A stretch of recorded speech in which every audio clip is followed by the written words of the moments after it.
Hey everybody! Welcome to today's video on my channel. I'm so glad that you decided to spend your time with me today because the case we're going to talk about today is really fascinating, but also very sad and chilling. If you follow me regularly, you know that I focus on true crime cases, mysteries, and stories on my channel that have rocked not only America, but often the world. And this case is one you won't soon forget. Today, together, we'll delve into the story of Ben Renick, a young successful businessman and snake handler whose life was brutally ended in an unexpected and shocking way. You may have already heard about this case in various media outlets, as it has stirred not only the local community, but thanks to its incredible plot, the public worldwide. Today, I'm going to give you an in-depth look at the entire course of events, while also revealing some of the lesser-known details of the investigation and trial. But before we get started, I want to ask you, if you enjoy this kind of content, be sure to give me a subscribe and click the bell so you don't miss any more videos. Of course, let me know in the comments if you find this case as shocking as I do and if there's a particular story you'd like me to discuss next time. So, who was Ben Renick? This man was almost a legend in the reptile breeding world. His farm in the U.S. state of Missouri was home to hundreds of rare snakes worth incredible sums. Ben earned the respect and admiration of many people during his lifetime, not only because of his business, but also because of his approach to life and work. It would seem he was living the dream with a loving family, a thriving business, and a great reputation. But all that changed one day in June of the year 2017. That's when Ben was found dead in his own breeding grounds. It was originally thought to be a tragic accident with one of his dangerous snakes, but the truth was much darker. The investigation revealed that Ben's death was not an accident, but premeditated murder. And what followed his death is a story full of betrayal, lies, unexpected twists, and shocking revelations. Investigators soon discovered that the key to uncovering the truth lay very close to Ben himself, and suspicion began to fall on those in his inner circle. It is incredible how the whole case gradually unraveled and how many layers it hid. So in today's video, I'm going to take you through the case step by step. We'll not only see how Ben built his success, but more importantly, the circumstances that led to his tragic end. You'll learn who all was involved in the case, what evidence investigators uncovered, and what the trial itself was like, which answered questions that were asked not only by those closest to Ben, but by the public as a whole. So let's get to it. Make yourself a nice drink, sit back and immerse yourself with me in a story that is guaranteed to leave you cold. To understand the depth of this case, it's first really important to understand who Ben Renick was. Ben's life is fascinating not only because of what he did, but also because of who he was as a person, what dreams he had, and the mark he left on his community and the world he loved. I think he deserves to be spoken of with respect, and also to understand why he was an inspiration to so many. Ben Renick came from the American state of Missouri, which is known for its diverse nature and deep tradition of animal husbandry. Since childhood, Ben has shown a particular interest in animals, especially snakes, which for many people are a symbol of fear rather than admiration. For him, however, it was just the opposite. His fascination with these creatures began when he was a young boy and gradually evolved into a lifelong passion that led him to become one of the most respected snake breeders in the United States. For Ben, snakes weren't just a hobby. They played a huge role in his life. They were his daily concern, his joy, but also a career that brought him not only satisfaction, but also a significant source of income. Ben's ability to understand snake nature, his patience and attention to detail, enabled him to breed some of the most beautiful and rare snake species ever. Many people who knew Ben personally described his relationship with snakes as deeply empathetic. When Ben talked about any animal, whether it was his favorite pythons or even smaller snails, he could always describe their specific behavior, nature, and needs with enthusiasm. It was this passion and deep understanding that gradually opened the way for him to become a true expert, to whom fellow breeders and scientists turned. It is also interesting to note that Ben did not view animals solely in terms of their commercial value. He often held educational events and workshops for local schools, showing children the importance of seeing animals as part of the ecosystem, not as enemies, but as unique creatures that have a place on the planet. This has earned him a huge amount of respect and appreciation not only among experts, but also among lay people. Ben Renick was not only in demand in his own neighborhood. His name was heard throughout the United States.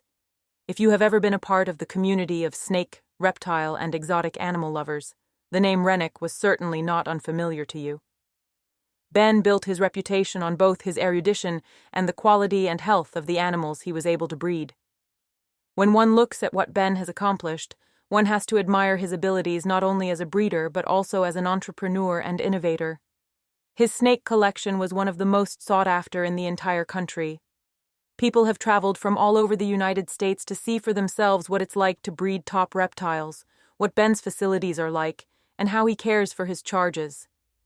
Ben has become a household name in the reptile enthusiast community, and not just because of his breeding success.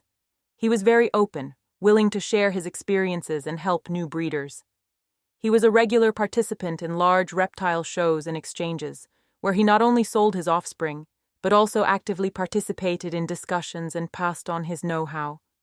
For many people, he was a real authority, to whom they turned with professional questions or requests for advice. I must not forget his ability to make international contacts. Thanks to the internet and social networks, his name has spread beyond the borders of the United States. Many foreign breeders were interested in his snakes, and Ben often communicated with them about innovative breeding techniques or new findings from the world of science. In short, he was a man who could connect people and ideas, which is very valuable in this field. His work did not go unnoticed even among experts from various zoological institutions. Some of his offspring have served to enrich the collections of important zoological gardens and scientific institutions. This clearly shows the high level of his breeding and how trustworthy a partner he was for institutions where great emphasis is placed on the health and origin of animals. Ben Renick was not only a passionate snake lover, but also a very capable businessman. Over time, his farm grew to truly enormous proportions and became one of the largest private snake farms in the country. It was a modern, meticulously maintained farm that offered superior conditions for reptile life while meeting the highest safety, health, and ethical standards. The farm's headquarters stood in a natural setting in central Missouri, on land that provided ample space not only for the actual breeding facilities, but also for technical facilities, laboratories, and offices. Ben made sure that everything ran efficiently, and that each animal had what it needed for maximum health and well-being. Every detail has been carefully considered, from the air conditioning and humidification, to the feeding system, to the safe handling of dangerous species. At its peak, the value of this farm was estimated at several million US. This amount was due both to the value of the animals themselves, some of which were absolute rarities, and to the investment in technical equipment, state-of-the-art terrariums, breeding facilities, and security technology. Ben was constantly innovating and following trends not only in terms of biology, but also in terms of breeding technology. Part of the farm's success was Ben's emphasis on transparency and fairness in business dealings. He never lied to his customers, always delivering animals in perfect condition, with a guarantee of health and pedigree. As a result, long-standing customers often returned to him, knowing that they would be buying quality from him. If we look at the specific species of snakes that were on the farm, we can find some that are not commonly found on the market. For example, rare mutations of king pythons, red-backed snakes, and rattlesnakes that could fetch tens of thousands of dollars for a single specimen. Ben's ability to breed uniquely colored forms and healthy babies was legendary among experts. But the farm wasn't just about making money. Ben saw his breeding as a life's work, and with each new breeding he sought to push the boundaries of his industry. He also spent a lot of time studying genetics so that he could plan crossbreeding to make animals not only beautiful, but strong, healthy, and viable. Ben's farm has become a model for many beginning and experienced breeders. He often hosted open days or individual visits where he willingly shared his experience, showed equipment, and explained why it was important to pay attention to every detail. His approach to breeding was an inspiration not only in business but also in his approach to life in general. In conclusion, Ben Renick was a man who lived for his passion, was able to turn it into a successful and respected business, and left behind a strong legacy not only in the snake breeding community but also among the people who had the opportunity to meet him or watch his work from afar. His story is incredibly inspiring and shows the profound impact an individual can have on those around them when they do what they truly love. That day, which changed many people's lives forever, started out quite ordinary for many in the neighborhood. Yet, it was at this moment that one of the darkest chapters in the history of the entire local community and the Renick family was written. I would like to honestly reconstruct that day, down to the last detail, because it is the circumstances and atmosphere of those hours that show how unexpected and shocking the events were to all involved. Let us begin with the exact timing. It was the 8th day of June in the year 2017. Summer was then just beginning. The Missouri countryside was in full bloom. The meadows were green and white clouds were passing in the sky. For many residents of this state, it was just another weekday, filled with work, family obligations, or preparations for the weekend. There was no indication that this day would become such a pivotal moment for the Renick family and the larger community around them. The 8th of June was an ordinary Thursday. Most people went about their normal duties. It was business as usual at Ben's farm, which was situated in a quiet rural setting surrounded by trees and pastures, with animals needing care, terrariums needing to be checked for conditions, feeding taking place somewhere, cleaning up elsewhere. For Ben, this routine was a normal part of life, as it was for those closest to him. At this point, we come to the most crucial moment of the day. It was Ben's wife, Lynley Renick, who had the sad task of finding her husband on the farm premises. The atmosphere of that moment is something most of us can hardly imagine. Imagine a woman walking up to her husband, perhaps thinking she is just bringing him a message, a snack, or wanting to exchange a few words. Perhaps she suspected that Ben would be in one of the parts of the farm where he spent most of his time, with his snakes, in the lab, or in the utility room. When Lynley entered the area where she was supposed to find Ben, an image came to mind that she would probably remember for the rest of her life. She found her husband with no signs of life. The moment must have been absolutely shocking, no matter how peaceful their day had been up to that point. Lynley reportedly knew immediately that something was wrong. Ben was unresponsive when approached, showing no signs of movement or life. At this point, it is also important to note the environment in which this occurred. The farm was large, with many rooms, holding pens, and technical facilities. Everywhere there was the typical snake farm smell, a mixture of disinfectant, fresh sawdust, moisture, and animals. All of these sensory sensations, in contrast to what Lynley was experiencing at the moment, must have been extremely intense and unpleasant. According to the information available, Lynley first experienced tremendous shock, which soon turned into panic. Her first instinct was probably to try to somehow wake Ben up, to check that he was breathing, unconscious or merely injured. The moment she began to realize that the situation was serious, she had to act quickly. It's hard to imagine how one feels at such a moment, a combination of fear, despair, shock, and perhaps even guilt or helplessness. Every move, every decision is influenced by adrenaline and the chaos in her head. In this part of the story, I would like to highlight one important moment that is typical for this particular case. When the news of what had happened on the farm spread, the first thing that came to mind, not only for Lynley but for many others, was the possibility that Ben might have been injured or even killed by one of his own snakes. To an outsider, this might sound like a far-fetched assumption, but in the context of Ben's profession and the environment in which he worked, it was a very real concern. Ben had often pointed out in the past that working with large and sometimes dangerous snakes was never entirely without risk. He routinely handled species that could cause serious injury or even death to humans through their strength or venom. Whether it was the huge pythons, whose strength can literally hug and suffocate, or the rare venomous snakes, Ben was exposed to some degree of danger every day. Therefore, it was not at all unusual for people around him, including Lynley, to immediately think of some sort of work-related accident. Apparently, Lynley, who found Ben, also initially attributed his condition to a possible snake accident. Perhaps she quickly recalled all the stories of Ben himself, describing situations where it was literally a matter of seconds and the right decision. She could imagine that there might have been what had always been averted before. For example, that one of the snakes had accidentally injured Ben while feeding, or that there had been a mistake in their handling. This conjecture quickly spread to other people who were at the farm or arrived on the scene shortly afterwards. Indeed, in an environment where exotic and potentially dangerous animals are handled on a daily basis, this possibility is almost instinctive. In the past, many fellow farmers have experienced minor accidents, scratches, or even serious injuries that have been linked specifically to the handling of snakes. The idea that even a seasoned professional like Ben could succumb to an unfortunate accident was sad, but perfectly understandable and believable to most people. When someone who is not part of this community hears about a person who keeps hundreds of snakes, they might imagine constant fear or tension. But for Ben, it was a routine he handled with respect and caution, but also with the calmness of a man who knew what he was doing. That's why the idea of an accident was so logical to those close to him. It was simply an occupational hazard. No one at that moment wanted to think of other darker options.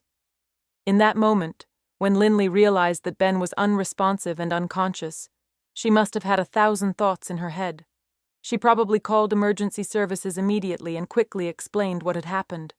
The main priority was to try to summon help, because even in the event of a serious injury, there might still be a chance of rescue if the paramedics arrived quickly. This desperate effort to keep a cool head while fighting panic is typical of situations like this. I would like to conclude this section by emphasizing that what happened on Ben Renick's farm on the 8th of June in the year 2017 was an absolute shock and trauma for all involved. To find someone close to you in such a state, and in an environment that is normally full of life, sounds, and everyday work, is a situation that no one wishes to experience. The first assumption of an accident with a snake was perfectly natural, and shows how strongly Ben's profession was connected to his everyday life and how he was perceived by those around him. Every detail of that day had a profound impact on subsequent events, and shook not only his family, but the entire community of animal lovers in Missouri and beyond. After the body is found, the most crucial part in cases like this begins: the investigation.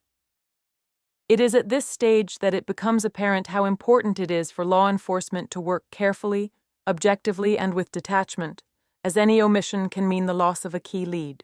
In this case, the detectives and forensic specialists had to face a number of questions that they do not encounter every day during their careers. Investigating the death of a man whose life was so closely linked to animals presented a number of unique complications and unexpected revelations. From the outset, it was necessary to determine whether this was indeed a tragic accident caused by one of Ben's snakes, or whether something much darker was behind his death. This was the question that was asked not only by the police but also by family, friends, and the general public, who were greatly disturbed by the news. When the first police officers and investigators arrived at the scene, they began to examine the area around the body and the entire farm very carefully, as every detail could have been significant. The crime scene was extensive, filled with various terrariums, boxes, and technical equipment.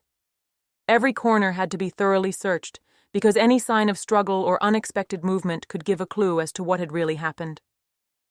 One of the first tasks was a careful visual inspection of the deceased's body. If Ben had been the victim of an attack by a large snake, such as a python, investigators would expect to see typical injuries, for example, body grip marks, bruises or fractures in typical places, or snakeskin impressions. If it was a venomous snake, they would look for bite marks, redness, swelling, or signs of rapid spread of venom. In this case, however, the first basic examination of the body suggested something was wrong. Neither the police nor the forensic doctors found any obvious signs of typical snake wounds. There were no tooth marks, no signs of forceful squeezing, and no swelling or discoloration consistent with poison exposure. Even the very arrangement of the body and its position did not indicate that it was an accident in the handling of animals, as would be common in similar cases. The police therefore had to consider other possibilities. The investigation included interviewing all persons who were in the vicinity of the farm at the time of death, or who had keys or access to the animals.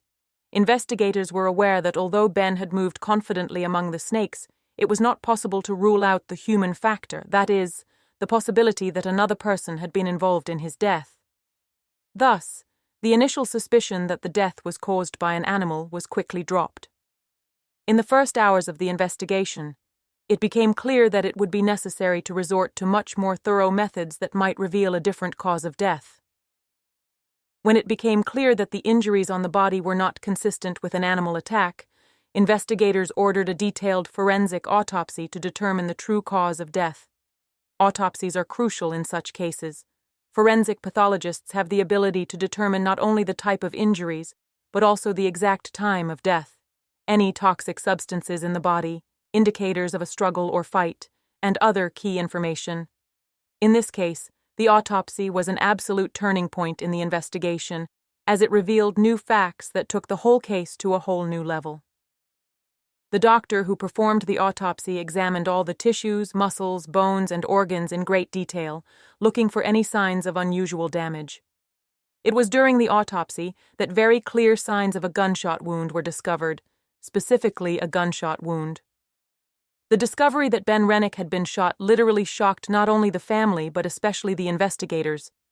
Gunshot wounds were found on the body in the chest and torso area, clearly indicating that the death was caused by violence. Forensic analysis confirmed that death occurred quickly and that gunshot wounds were the main cause of death. This revelation meant that the police had to change their approach immediately. An investigation into a workplace accident or mishap became a murder case. At that point, it was no longer a simple search for coincidence, but a targeted act that someone had to plan and execute. The autopsy also helped determine the caliber of the weapon used, the direction of the shooting, and the exact number of shots fired, all of which were crucial to the further investigation. Another important aspect was that no animals or valuables were stolen from the scene, which told officers that robbery was not the motive. In addition, it appeared that Ben had been shot at point-blank range, which suggested that his attacker must have gotten very close to him. This narrowed the pool of suspects to people who had confidence in Ben or may have had direct contact with him. The results of the autopsy were, of course, only communicated to the family and the public when it was appropriate to do so from an investigative point of view, but for the police themselves, they meant the immediate reassignment of the whole case to murder investigation mode. It was clear that the search for the perpetrator would continue with much greater intensity and under very different conditions. The moment it was confirmed that Ben Renick had died a violent death, the police concentrated on interviewing all those who had been in contact with him in the last hours and days.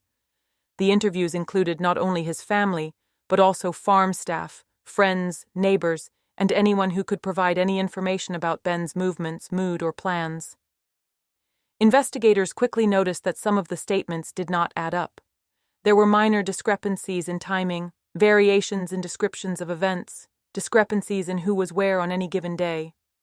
For example, some people described that Ben was alone at the farm in the morning, while others claimed to have seen a stranger at the farm. It was also important to keep track of who had access to the farm, who had knowledge of safety habits, and who may have known about Ben's daily rituals.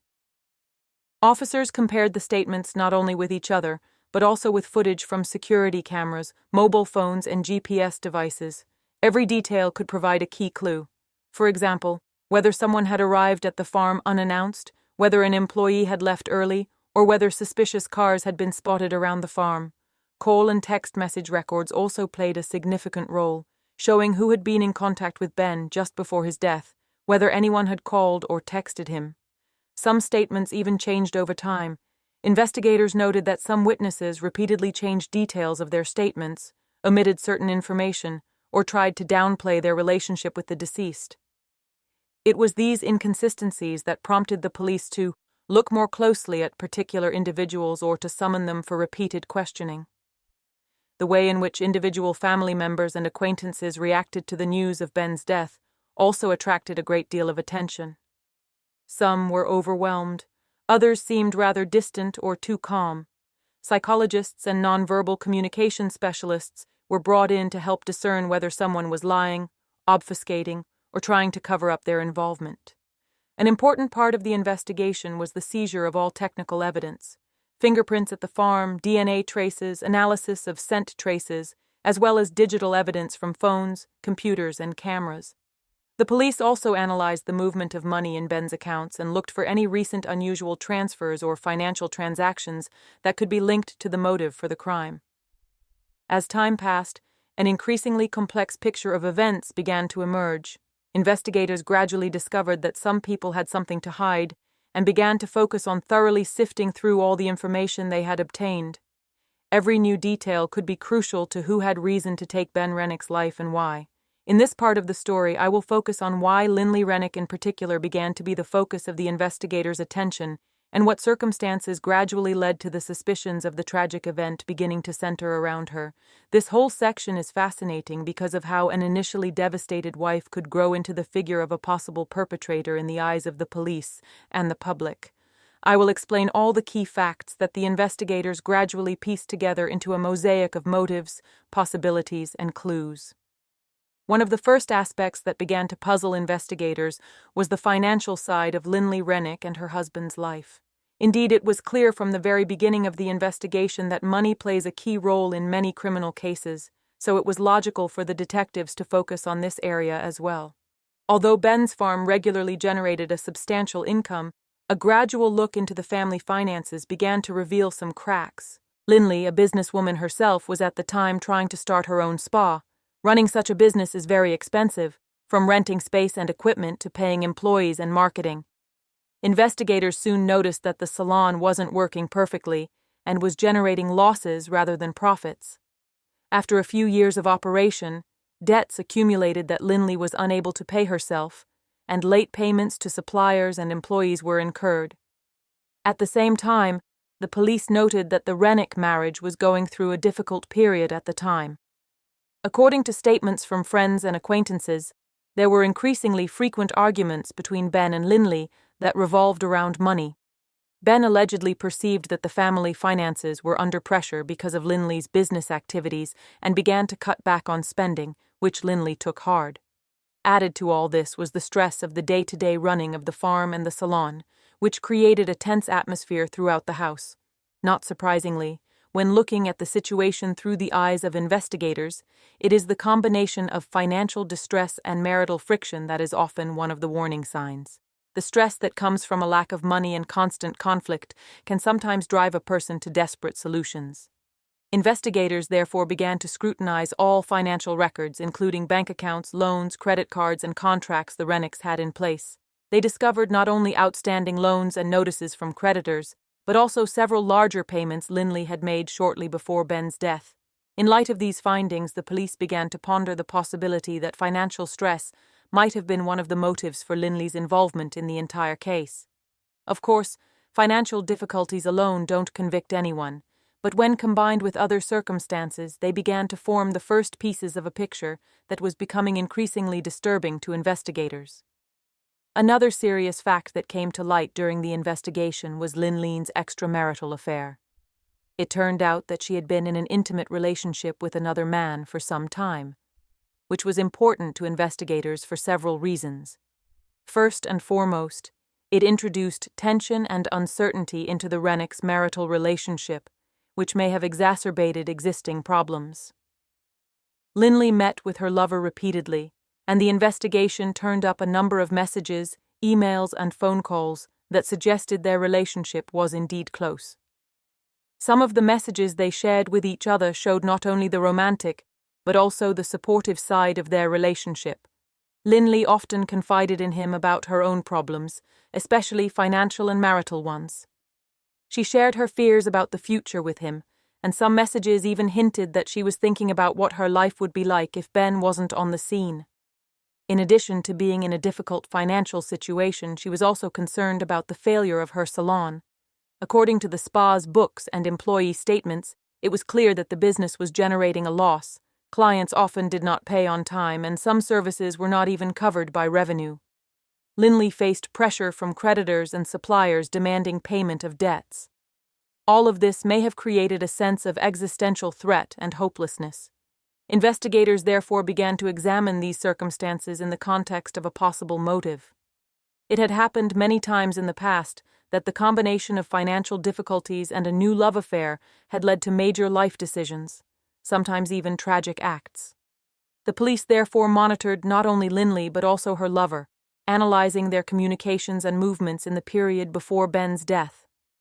Looking at these facts, it is clear that the psychological pressure on Lindley was enormous. The constant fear of bankruptcy, the inability to cope with daily work stress, mounting debts, and the desire for a fresh start may have combined to create a powerful motivation to take a desperate step. investigators had to start looking into whether this motive could have escalated into concrete actions. Perhaps the most significant point of interest to investigators and the public was the motive regarding Ben's life insurance. In the course of the investigation, it was revealed that Ben had taken out a very large life insurance policy, an amount that ran into many millions of dollars. The beneficiary of that policy was Renick, which put her in a very specific light. The police came across this detail during a routine check of financial records and contracts, a common practice in similar cases.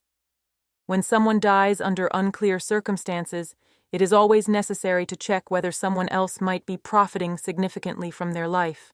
In this case, the hypothesis was clear. If Ben had died suddenly, Linley would have received a huge financial gain. This insurance policy would instantly resolve all of her liabilities, allowing her to continue her business or start a new life without any financial constraints. The amount of the policy was such that it would not only cover all existing debts and liabilities, but would also secure Linley for many years to come. Thus, a strong motive began to emerge in the eyes of investigators. When they combined information about the failed business, the debt, the love affair, and the high insurance premium, it became increasingly likely that Linley may have had a specific interest in Ben's death. In addition, the police discovered that the insurance policy had been updated shortly before the tragic event, and Linley was now listed as the sole beneficiary of the policy. This detail was highly suspicious because such changes are often seen as preparation for something unusual in the eyes of investigators. Of course, it cannot be said that a high insurance policy automatically implies guilt. What is important, however, is that in combination with the other findings, it formed a motive that needed to be thoroughly investigated. Investigators therefore began to analyze not only the timing of the policy change, but also how Linley behaved after Ben's death, whether she tried to claim on the policy, and how quickly she took steps to obtain it. Overall, the investigators' view of Renick gradually changed, just as they put the pieces of the puzzle together. Financial difficulties, a troubled marriage, a troubled love affair, and a motive in the form of a large life insurance policy were all factors that made a seemingly ordinary wife both a prime suspect and a key figure in the case. The public and the police watched her every move and waited to see how her story would develop. There comes a time in every criminal case when a seemingly indecipherable puzzle finally begins to unravel. It is this moment, when the pieces of information begin to fall into place, and a crucial piece of evidence or testimony emerges from the subtle details, that is referred to as the real breakthrough in the investigation. In the case of Ben Renick, this breakthrough was literally like a bolt from the blue, thanks to key testimonies, and an unexpected shift in the attitude of people who had been rather in the background. Let's take a closer look at this dramatic phase of the investigation. One of the most significant moments of the investigation was the testimony of Ashley Shaw, a close friend of Linley Renick. Ashley had been a great support to Linley in the past. They had worked together in the spa salon and spent time together both in and out of work, and it was for this reason that Ashley knew many personal details of Linley's life, including those relating to her marital life, business, and personal concerns.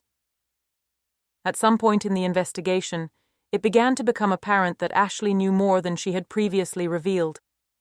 Officers noticed this during repeated interviews. Ashley became restless during some questions, avoided direct answers, and changed several details in her statements over time.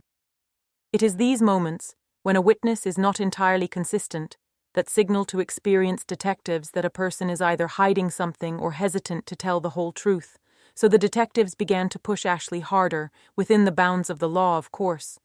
They asked questions about her relationship with Linley, what intimate conversations they had, what Linley had confided in her about Ben, and what had happened in the weeks before her death.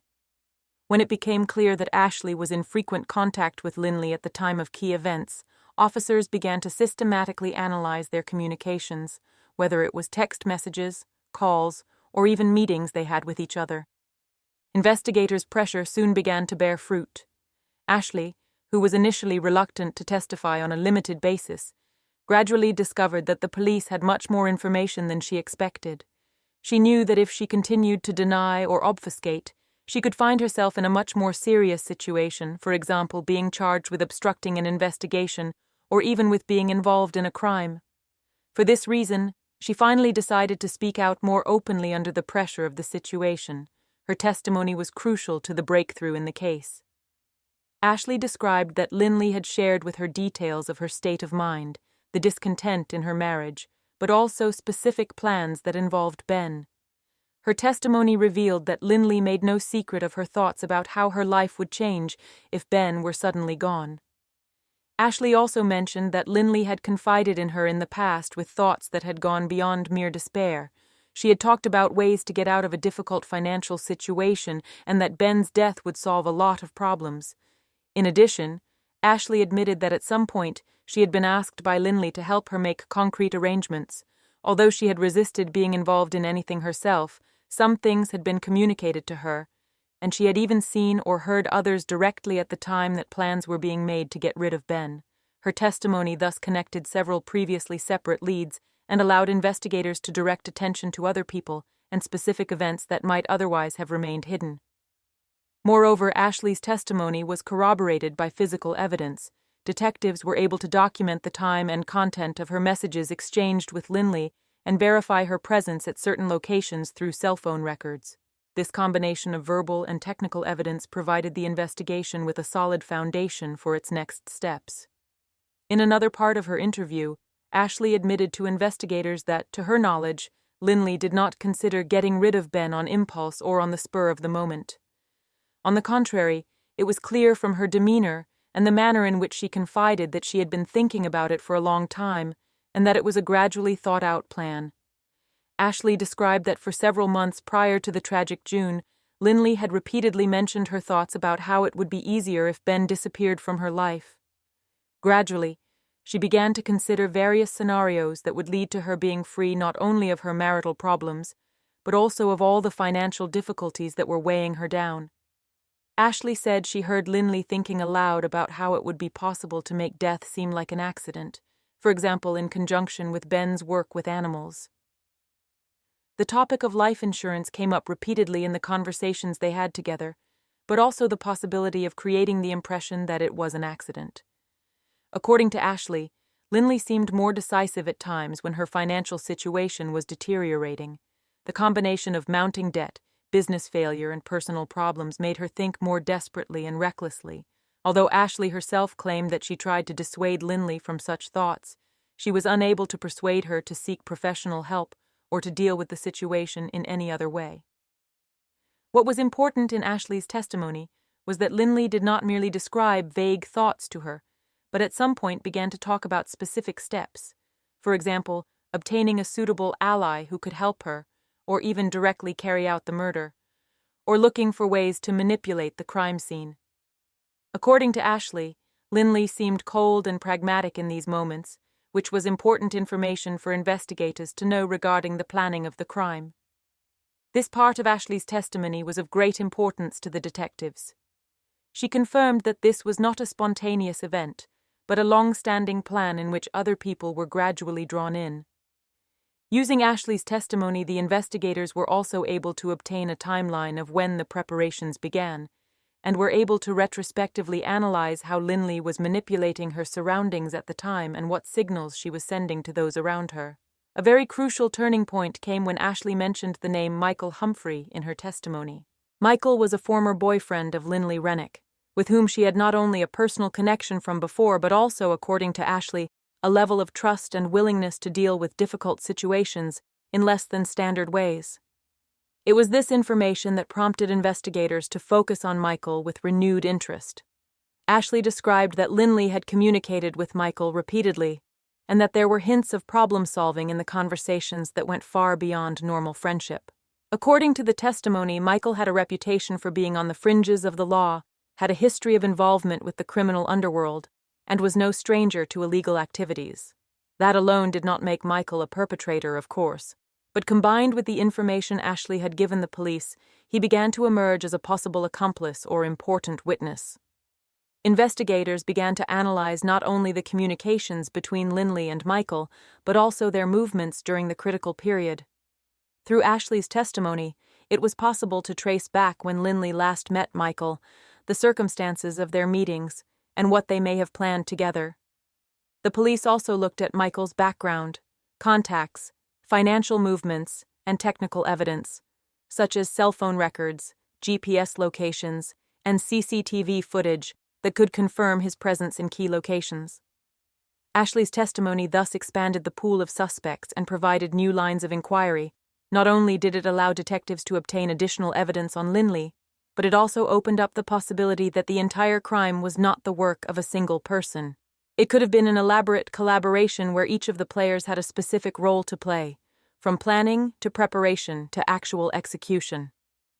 Ashley's description of the atmosphere between Linley and Michael, their mutual trust and willingness to work things out their own way, was extremely valuable to the investigators.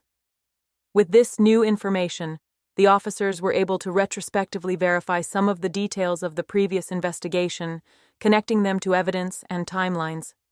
They thus gained a more complete picture of how the whole tragedy may have originated, not just in the mind of one desperate woman, but within a wider circle of people who were willing to go to the very edge of the law.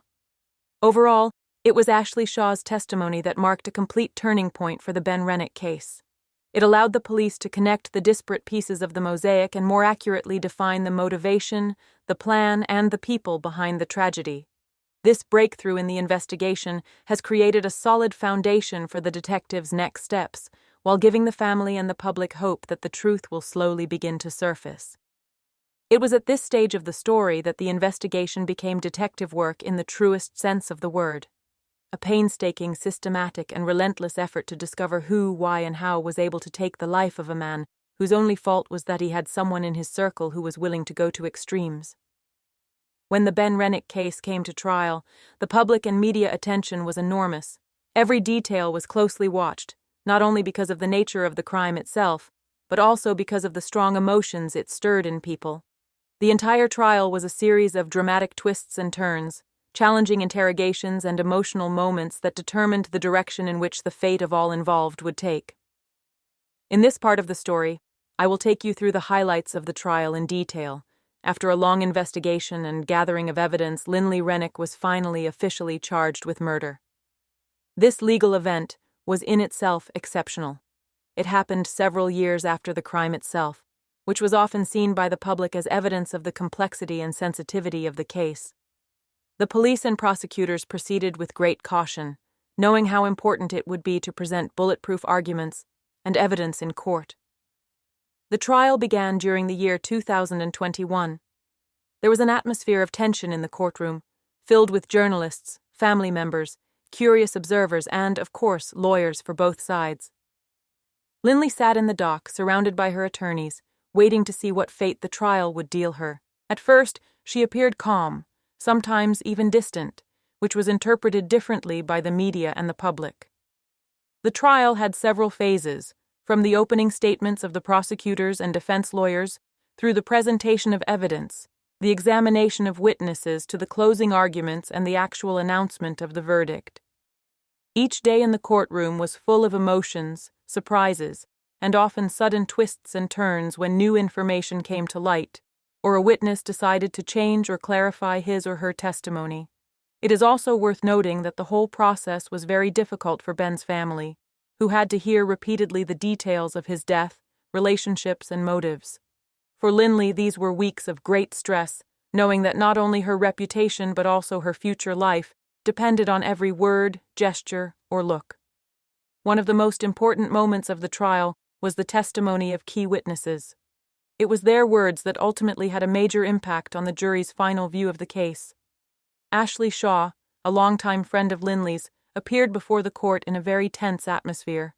Just walking into the courtroom was dramatic. Ashley was aware of the weight of her testimony and how much it could affect the fate of someone she had previously considered a loved one. She seemed nervous during her testimony, pausing several times, searching for words, but at the same time, there was a sense of urgency to tell the truth, no matter how difficult it was.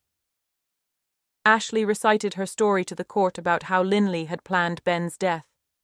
The judges and jury heard details of how she learned of these thoughts, when and where Linley communicated them to her, and how they changed over time from general complaints to specific plans. Ashley wasn't just talking about one event or conversation.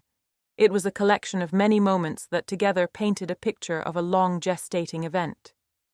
It was also important that Ashley described her own internal struggle. She didn't want to betray Linley, but at the same time she was aware of the gravity of the situation and the consequences. The fact that she eventually testified publicly was very convincing to the jury and the public. Her testimony was corroborated by reports, time records, and other evidence obtained by the police during the investigation. Another witness whose testimony was crucial was Michael Humphrey. He was called as a former friend of Linley, who had already come to light during the investigation as having played a specific role in the whole affair. Michael's testimony was carefully thought out, and at times seemed overly cautious. It was obvious that he was aware of the consequences his words could have not only for himself, but also for the other defendants. Michael initially tried to minimize his own involvement in the events, but under pressure from questions and evidence presented, he eventually had to admit that he had met Linley several times during the critical period, that he knew of her intentions and that he was present at some key moments. His testimony was particularly important because it confirmed both the timeline and the specific steps Linley took. In addition to these two witnesses, a number of other people were called: neighbors, salon employees, family members of both Ben and Linley. Each had their partial truth, but it was the testimony of Ashley and Michael that formed the backbone of the entire trial. The trial culminated in a clash between two major forces, the defense and the prosecution. Each side had its own experts, lawyers and specialists, who were tasked with convincing the jury of the correctness of their view of the case. The prosecutor spoke very strongly and forcefully, relying on several basic arguments. First of all, he presented Linley's motive: debt, business failure, a lover's relationship, and high life insurance. He added the testimony of Ashley Shaw and Michael Humphrey, who detailed the planning and preparation for the crime. The prosecutor presented timelines, digital trails, money movements, and communication records that allegedly confirmed that Linley acted in a cool and deliberate manner. One of the prosecution's main arguments was an effort to show that Ben's death was not the result of an accident or an impulsive short circuit, but a long-planned and carefully prepared act. Particular attention was paid to how Linley reacted in the immediate aftermath of her husband's death. For example, how quickly she contacted the insurance company, or how she conducted herself in communicating with the family and the police. All of these aspects should have contributed to the jury's belief that this was a cold-blooded act with a clear motive. On the other side were Linley's defense attorneys, who faced a very difficult task. They tried to undermine the credibility of key witnesses, particularly Ashley Shaw, whose testimony they saw as motivated by a desire to avoid her own problems. They argued that Ashley may have had reason to blame Linley in order to escape charges or even punishment herself. Similarly, the defense sought to show that Michael Humphrey does not always tell the truth, and that his testimony was influenced by his own defense strategy. Defense counsel often emphasized that much of the evidence is circumstantial or based on interpretations. They pointed out that no witnesses directly saw Linley commit the act, and that some digital footprints or timestamps could be interpreted in different ways. They tried to give the impression that some details may be the result of a mistake, a bad memory, or even an attempt by police officers to create a perpetrator where direct evidence is lacking. The defense also pointed to Linley's mental state at the time of the tragedy, the pressures in her personal and professional life, and tried to create an image of a woman who was a victim of circumstance, not a cold-blooded planning of murder. They also argued that the investigation had overlooked some possible other suspects, and that the possibility of an alien perpetrator was never completely ruled out. The whole trial was therefore tense until the last moment. The jury had to decide on the basis of a lot of circumstantial evidence, testimonies, expert opinions, and subjective feelings. For everyone who followed the case, it was weeks of emotions, questions, tension, and fears for justice. Every court story comes to a climax at some point. After weeks of tension, testimony, analysis, and clashing arguments between the defense and prosecution, the moment comes when the jury must decide. The verdict is not a simple statement of guilt or innocence. It is the sum of all the emotions, evidence, testimony, and the impression made on the jury by the faces of the defendants and the victims. In the case of Linley Renick, this was doubly true. Now I'm going to take you right into the heart of the courtroom, to the hours when the fate of not just one woman, but an entire family and community was breaking. In the United States, the pronouncement of a verdict is an extraordinarily solemn and tense act. It usually takes place in a crowded courtroom where there is a strange, almost palpable tension. No one speaks, only the hum of the air conditioning and the occasional cough. The jury is back in their seats after hours, sometimes days, of deliberation. Their faces show a look of concentration, but also of weariness at the weight of the decision. On the day of the verdict, Lynley Renick arrived in the courtroom accompanied by her attorneys. Sitting in the public rows were relatives of the victim, a few journalists, and several people from the circle of friends and acquaintances who had lived through the case for many years. They all sat there in a silence that almost pricked their ears. The judge opened the proceedings, briefly summarized the course of the main trial, and reminded the jury members of their crucial role. He then invited the jury foreman to rise and read the verdict. This moment is always filled with nervousness. Often the most experienced lawyers hold their breath at this point. When the jury foreman began to read the verdict, only his voice could be heard in the courtroom. "We find the defendant, Lynley Renick, guilty." The sentence rang like a bell. Lynley sat motionless, her face almost expressionless. To some, this coldness could have been a mask to hide her true emotions. To others, an expression of shock and utter exhaustion. It was clear at that moment that her life as she knew it had just ended. It is important to note that the jury's decision was not an easy one. Over a period of hours, and in some cases juries deliberate for days, its members had to review hundreds of pages of evidence, discuss the significance of individual testimonies, and analyze key moments of the entire case over and over again. Their work, however, was independent and shielded from outside influence, which gives the American judicial system its strength and its tragedy when the decision falls. After the verdict was read, there was a strange silence in the courtroom. Some of the victims' family members shed tears of relief. Others just sat with their eyes fixed on nothing. Lynley leaned back in the pew for a moment, clasping her hands tightly together and trying to keep her composure. Her attorney spoke softly to her, but she barely responded. Everyone in the courtroom understood that a verdict had just been reached that would bring another wave of emotions and consequences. Michael Humphrey, Lynley Renick's former partner, also played a crucial role in the trial, and his role became increasingly apparent throughout the investigation and trial. Michael Humphrey was tried separately, but his name and involvement in the case were inextricably linked to the main trial. When the time came for the verdict to be announced in his case, a similar drama to that of Lynley was repeated. Michael sat in front of the judge, his mother clutching a handkerchief in her hand, several family members sitting in the back rows. Like Lynley, he was waiting for a verdict that would decide his life for many years to come. The jury in his case also found no doubt about his involvement in the crime.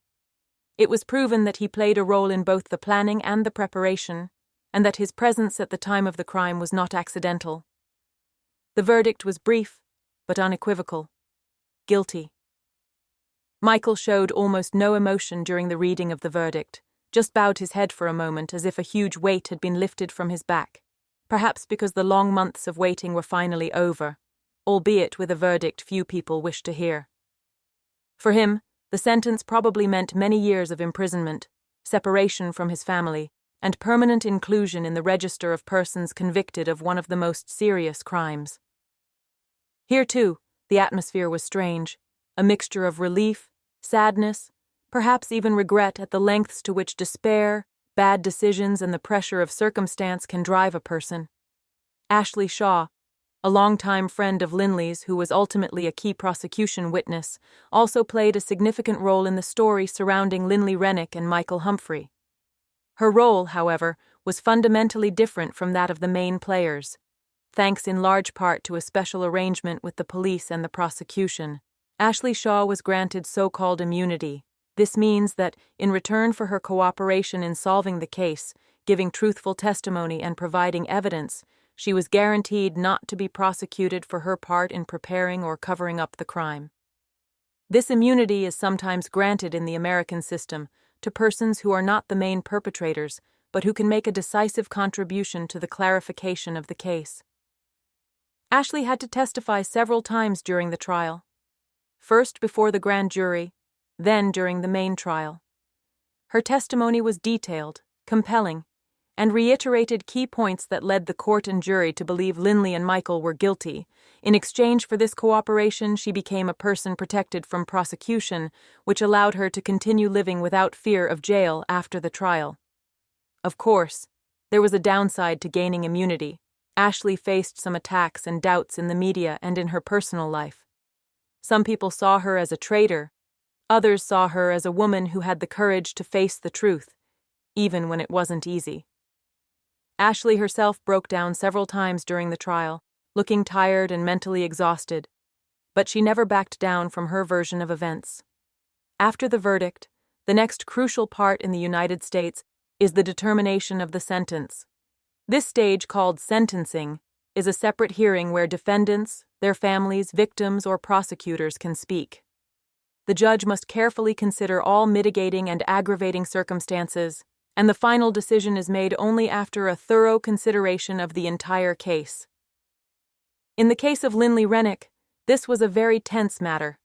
The defense attorneys asked for a lighter sentence, arguing her criminal record, her motherhood, and her mental state. The prosecutor, on the other hand, called for the maximum possible sentence, citing the cold-bloodedness of the act, the long-term planning, and the severity of the loss to the victim's family. The judge heard from both sides in several emotional speeches, for example, from Ben Renick's parents, who spoke of the loss of their son, the pain, and the irreplaceable void left behind. Linley was given the opportunity to speak and have the last word. She took advantage of it, though her speech was very short and more likely to reiterate her regret for how the situation had unfolded and the impact it had on all involved. There was neither anger nor defiance in her voice, rather weariness and resignation to a fate she could no longer reverse. After hearing all sides, the judge gave his final verdict. His words emphasized the protection of society, the importance of justice, and the necessity of punishment for such a serious crime. The sentence for Linley was a long term in prison, without the possibility of parole for the majority of the sentence. The exact amount was the result of a careful assessment of all the circumstances and the legislation in force. Michael Humphrey received a similarly significant sentence, reflecting his role in the crime. After the sentence was announced, many of those present in the courtroom remained seated for many minutes, lost in their own thoughts. For the victim's family, the moment was filled with both relief that the case had found its legal conclusion and a sadness that will never completely go away. Some people cried, hugged each other. Others just stared in silence at Linley, who was taken into custody soon after. For the public and the media, the verdict was a sign that even difficult cases are solvable if there is enough determination, patience, and consistency. Everyone knew that no verdict would bring Ben back to life, but they could feel that justice had been done. Linley Renick received a sentence that marks the conclusion of one long and painful chapter, not just for her, but for everyone involved. Although the verdict and punishment closed the judicial part of the story, its reverberations remained in the hearts of all who witnessed the events, both directly and indirectly, for many years afterwards. Ben Renick's story was not just another criminal case in the suburbs or in an anonymous big city. It deeply affected one of the most tightly knit, passionate, and dedicated communities in the entire United States. For snake lovers, collectors, and reptile keepers, Ben Renick was truly a concept. His name stood for respect, quality, and professionalism. Many knew him personally, from shows, fairs, online forums, or directly as customers of his farm. When news of his death spread, it came as a real shock to the snake farming world. None of these people expected that someone who lived with such love for the creatures would pass away so violently. Many breeders remembered Ben as someone who was always willing to give advice, share his experiences, or even donate some of his offspring to charity. Several international breeders even described how Ben helped them through difficult beginnings with exotic species, sending advice via video chat and connecting a community far beyond his home state. Directly after his death, dozens of threads began popping up on forums, social media, and professional groups where people shared memories of shared experiences, photos from shows, and shocked reactions to the circumstances of his passing. Many recalled that Ben was not only a professional but also a man of deep understanding who never abused his position amongst the pros, but instead supported beginners and encouraged others selflessly. This tragic event shook the confidence in safety that the community had taken for granted. Suddenly, even experienced breeders began to think more about the delicate line between everyday concerns and unexpected tragedy. A death in their midst, moreover, followed by such a complicated and public investigation, forced many to reassess their own priorities and relationships. Ben Renick's case has not remained confined within the specialized world of reptiles. Its echoes have reached the entire neighborhood where Ben lived and did business. The rural Missouri community is characterized by close neighborly relationships, helping each other out and sharing joys and sorrows. The death of a well-known farmer and rancher has shaken this quiet world far more than one might first think. Local people were accustomed to seeing Ben at shopping trips, farmers markets, volunteer firefighting events, and community festivals. For many, his farm was a symbol of success, entrepreneurship, and the courage to do something that was not quite common. When news of his death broke, many neighbors began to openly express their sadness and shock. Candles, flowers, and messages appeared in gardens. People held silent vigils, and for several days nothing else was said in the neighborhood. Moreover, as the first information began to emerge about the complex relationships within the family, the various suspicions and investigations, uncertainty added to the grief. Some neighbors began to question whether anyone could really be known when even a seemingly ordinary family could be hiding so many secrets. For a time, the rural idyll turned into a place where assumptions, half-truths, and fear spread. The community was divided several times.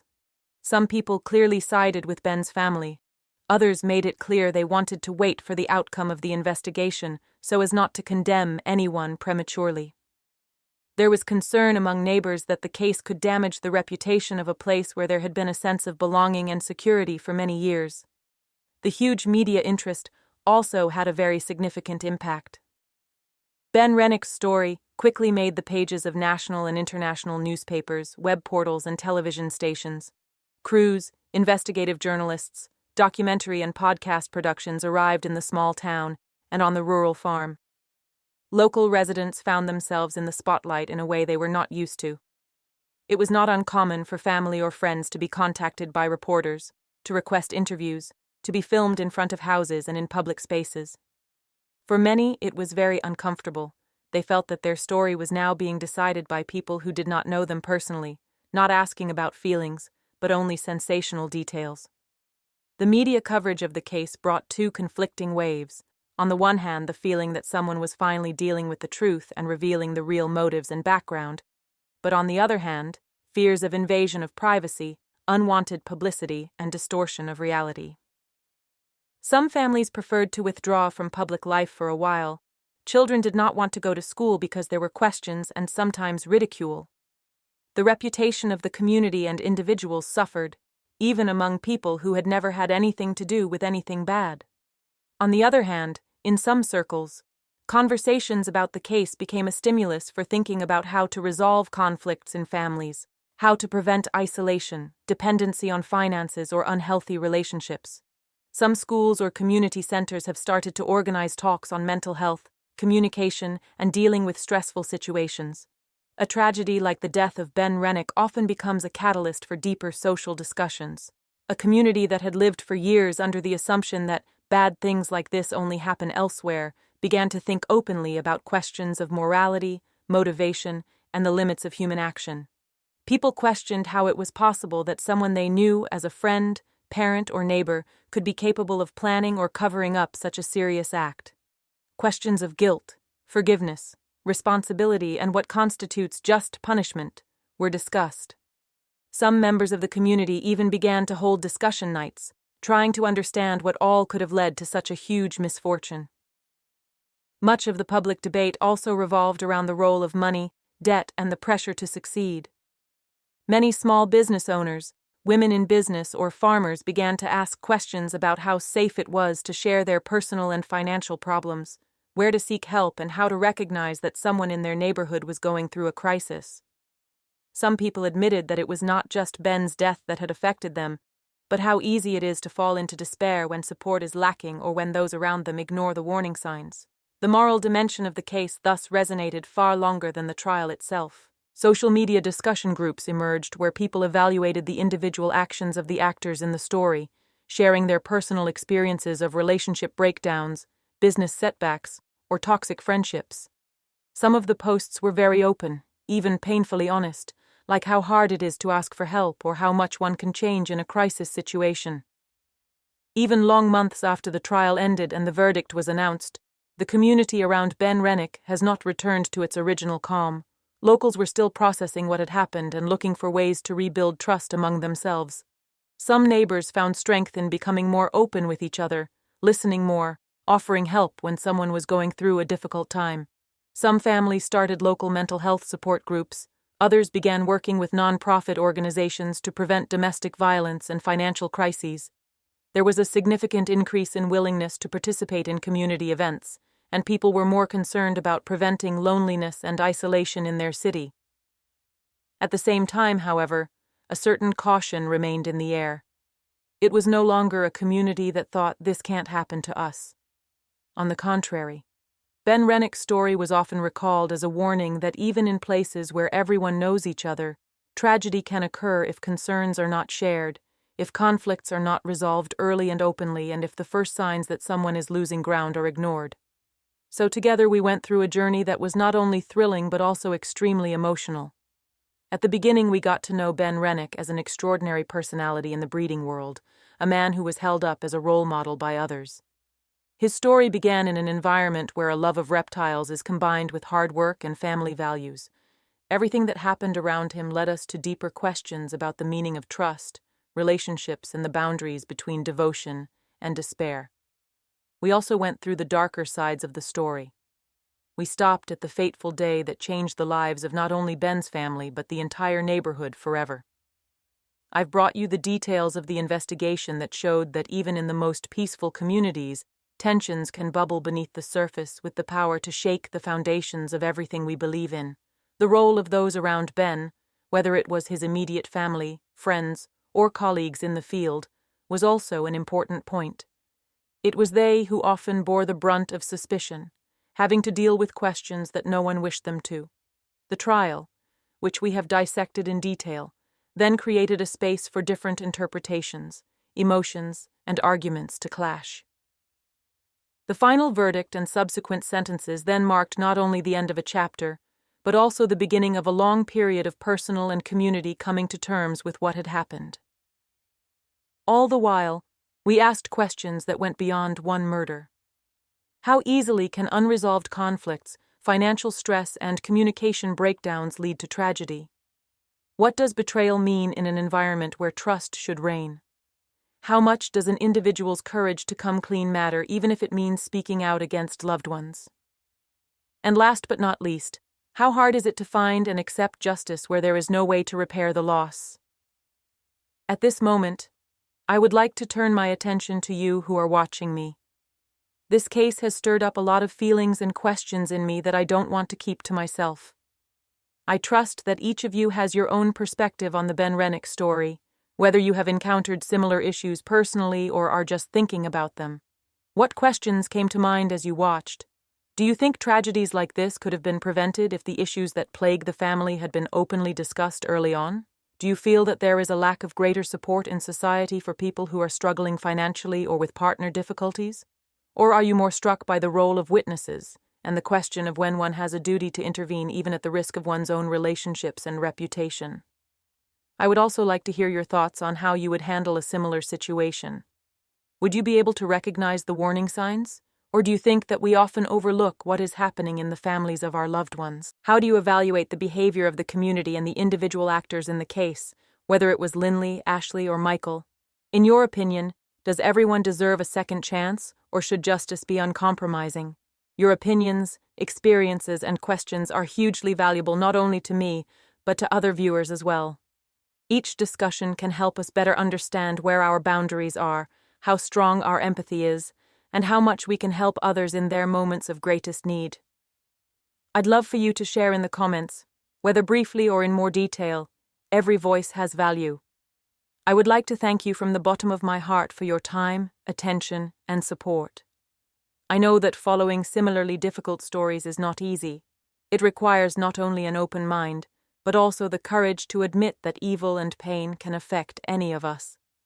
But it is by talking about, sharing, and analyzing these cases that we can be one step closer to preventing similar tragedies, being more sensitive to our surroundings, and perhaps even saving someone's life.